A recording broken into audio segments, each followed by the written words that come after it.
فتاة جزائرية.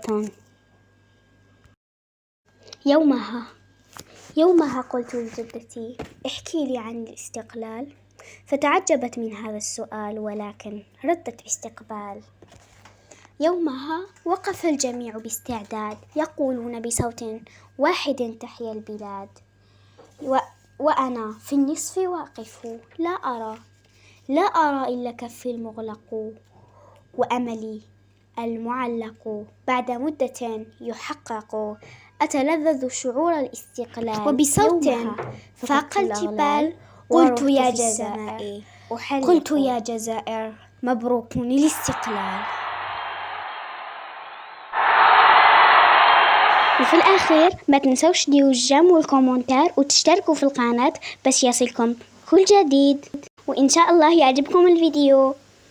ودامت الجزائر حرة مستقلة. وإلى اللقاء، مع السلامة.